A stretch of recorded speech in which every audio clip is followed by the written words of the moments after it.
السلام عليكم ورحمه الله وبركاته. اهلا وسهلا بكم البنات، كي دايرين؟ لاباس عليكم؟ بخير؟ توحشتكم بزاف بزاف بزاف وسنه سعيده عليكم. سمحوا لي لانني تعطلت عليكم، والسبب ديال التعطيل هذا هو البيسي ديالي اللي ما خدامش، اللي كندير منه المونتاج وخاسر لي، يعني ما عنديش فاش ندير مونتاج. عندي فيديوهات بزاف اللي مسجلين ولكن ما عنديش فاش ندير مونتاج، فهذا هو السبب ديال الغياب ديالي عليكم البنات. المهم راني توحشتكم بزاف وسنه سعيده عليكم، وان شاء الله تكون عليكم هذه السنه 2019 تكون عليكم بالخير والمحبه والسعاده والسلام على كل العالم، ويحقق الله سبحانه وتعالى كل وحده منكم وكل واحد منكم داكشي اللي في القلب ديالو. المهم دابا انا كنصور لكم غير بالتليفون سريع سريع. هاد الفيديوهات ديال التليفون ماشي يعني انا ما كيعجبنيش نصور بالتليفون، كيعجبني نصور بالكاميرا، ولكن الله غالب، بما ان البيسي خاسر فغادي نصور بالتليفون ونصيفط لكم هادشي اللي كاين. فالفيديو ديال اليوم، دابا انا شريت اللبان دكار. البنات اللي كيقولوا، الناس اللي كيقولوا ما كاينش اللبان دكار، او حتى انا كنت كنقولها وما لقيتوش، هو هذا اللبان دكار. لقيته هنا في اسبانيا. شريته وجربته، هاني جربته في هذا الكاس هذا كما كتشوفوا، ها هو الكاس. جربته فيه البارح، بيدته فيه. فباش كتعرفوا ان اللبان الدكر حقيقي او لا حر او ماشي حر، فكديروا هذه الطريقه كما درت انا، يعني بيدته هنايا. بلاتي ولدي خليني نكمل التصوير. بيدته هنا، وها هو كيفاش كيبان لكم، يعني الماء ديالو كيكون بحال الحليب. ها هو ماش كيفاش هو هذا، ها انتم كيبان لكم الماء ديالو بيض بحال الحليب. ودابا انا بديت كنزيد عليه، صافي ملي لقيته هو هذاك حر بديت كنزيد عليه اللبان الدكر. وانا نتفكر قلت ولا تنصور البنات، خليني نلوح لهم هذا الفيديو يستافدوا معايا منه. فانا ملي لقيت، شوفوا الماء ديالو كيبان لكم، ها هو بحال الحليب، بيض بحال الحليب، وكيبقى اللبان الذكر لتحت بحال شي حجيرات، والماء كيصبح بحال الحليب.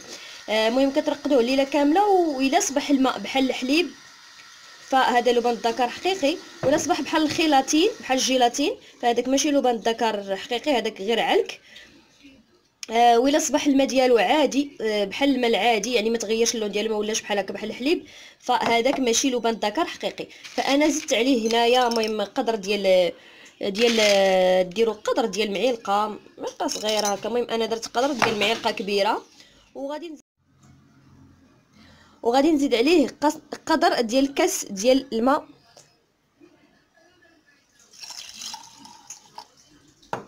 صافي هو هذا. ودابا صافي غادي نسد عليه وغادي نخليه.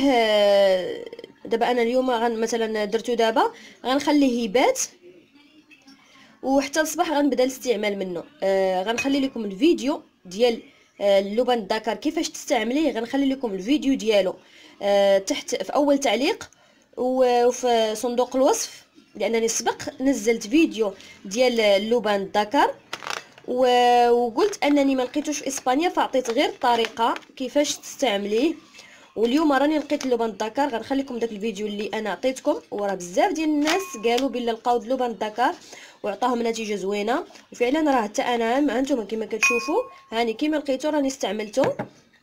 المهم الطريقه ديال الاستعمال يمكن لكم تستعملوا الطريقه اللي ذكرت انا في هذاك الفيديو، ويمكن لكم تخلوه بحال هكا يعني حتى يطلق مزيان، يعني غتبيتوه الليل كامل، وفي الصباح المهم غيبقى 24 ساعه هو مرقد، وبعد 24 ساعه غادي يبدا الاستعمال ديالو. كل ليله غديروا القطن، واحد القطينه تكون نقيقيه، وغادي ديروها في هذا السائل الابيض، يعني في داك الماء الابيض اللي كيولي بحال الحليب. هذا الماء هذا غيولي بحال الحليب، غادي تغمسوها فيه بحال هكا، وغادي دوزيها على الوجه ديالك كله.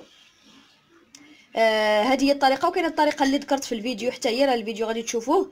فهاد اللبان الذكر جد رائع، كيحيد التجاعيد، كيصفي البشره، كيجدد البشره الشباب ديالها. الناس اللي كتعاني من تجاعيد ما حول العين، الناس اللي كتعاني من اسمرار البشره فجد رائع لاسمرار البشره ملي كتستعمليه مع كريم نيفيا. الطريقه راني ذكرتها في هذاك الفيديو، دوزوا لهذاك الفيديو وكملوا كملوا التوضيحات او الشرح. يلا البنات، خليتكم في رعايه الله، توحشتكم بزاف وشكرا لكم، والفيديو القادم ان شاء الله. بسلام عليكم.